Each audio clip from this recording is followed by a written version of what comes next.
This video is about the pros and cons of slinging. Now I'm going to make a comparison with archery because I think that's the obvious rival technology to the sling as far as ancient warfare is concerned. So which were better then, slings or bows? Slings or bows? Well, neither was definitely completely better than the other, which is why they both were used on the battlefield at the same time.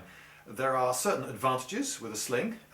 One is, of course, that you can have a sling as well as everything else you're armed with very easily, and you might find some stones lying on the ground in the battlefield. So as an improvised backup weapon, a sling is very convenient, whereas a bow isn't. You can wrap one of these up, stick it in your pocket, wrap it around your head or whatever. You need very special pockets to do that with a bow.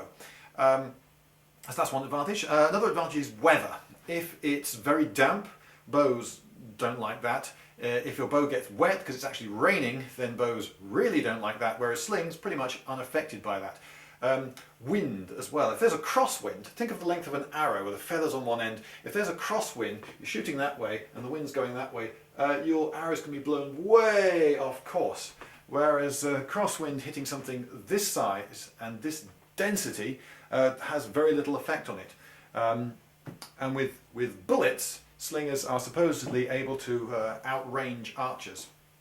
Although it could be, of course, that they were outranging archers in those conditions. So for instance, if the wind was in a particular direction, then it wouldn't affect the slingers so much, and so they were on that day outranging the archers.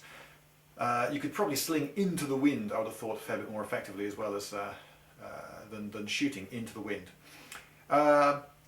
Particularly with bullets, advantage or disadvantage, depending on how you look at it, is that you can't see a bullet in flight. It's too small and it's too fast, whereas arrows are much bigger, and an effect of this is that arrows sometimes broke up formations better than slings did. Imagine you're a load of French knights galloping towards the English at Agincourt, and suddenly the sky darkens and you see this cloud of arrows coming towards you. You may then take evasive action and look up at the arrows, and as you're looking up and trying to take evasive action, that does a lot of damage to the formation you're in.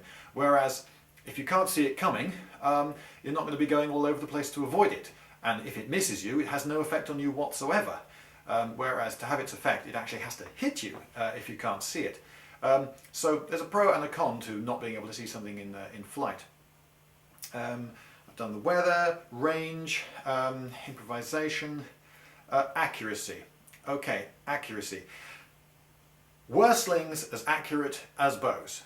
I say no, they weren't. Now there are some people who say, but Lloyd, you see, you don't really know how accurate slings are, because to get good at slinging you've got to start when you're grass height to a knee hopper, and then you've got to be slinging as a shepherd or whatever throughout your entire childhood into your adulthood. It's said that Balearic shepherds would use slings to herd sheep. Rather than run after the sheep or send a dog after it and whistle or whatever, they would just get up from under the tree they were shading under and get a stone and sling the stone to in front of the straying sheep, which would then go and go back to the herd. And that they got good at doing this, and they would, whilst they were tending the sheep, take pot shots at pests and maybe even do a little bit of hunting. I have seen slings. I've seen film of a guy on a mound surrounded by a great big ring, which was a great big pile of foodstuff from the harvest, and there he is on the mound with a sling, just slinging at any bird that dares get anywhere near this food.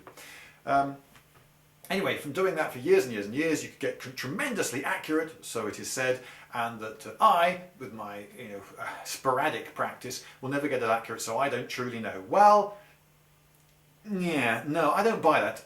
I've done enough slinging, I think, to get a pretty good feel for how accurate it is possible to be with a sling. And I've done archery, and I was an awful lot more accurate with a bow. Imagine you've played darts, okay? So after a while you've played darts and you've got a reasonable idea from the size of the dartboard and how far you are from the dartboard when you're throwing darts, how difficult it should be to get into the various bits of the board. Obviously it can't be impossibly difficult to hit the 20 or the bullseye, otherwise they would have you closer to the board or further away. But you know that there are people better at darts than you. But you also know, don't you, that if that dartboard were 100 yards away, there's no one on earth who could consistently throw a dart into the bullseye. It's not going to happen. And similarly, slings are not as accurate as bows. But here's what I think is the clincher. In the Balearic Isles today, they have revived slinging as the national sport, and they teach it in schools, and they have quite serious slinging competitions. Now, a modern archery competition, one of the standard distances is 18 metres.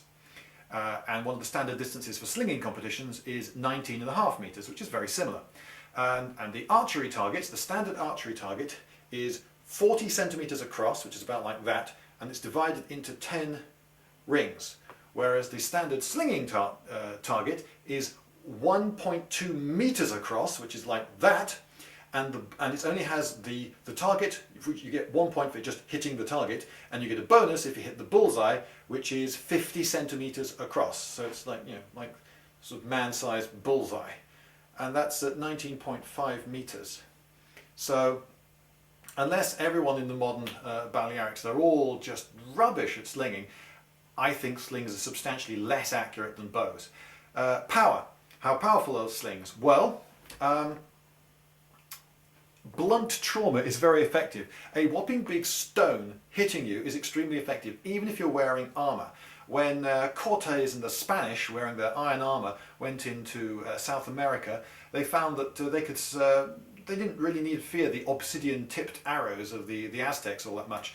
But the slings really hurt. A whopping great big stone hitting you really hard, whether you're wearing armour or not, did you quite a bit of damage. So yes, the Romans had a pair of tongs for removing sling bullets from bodies. Yuck. So they definitely had penetration. And another thing I can tell you about the power of slings, I used to use chalk rock.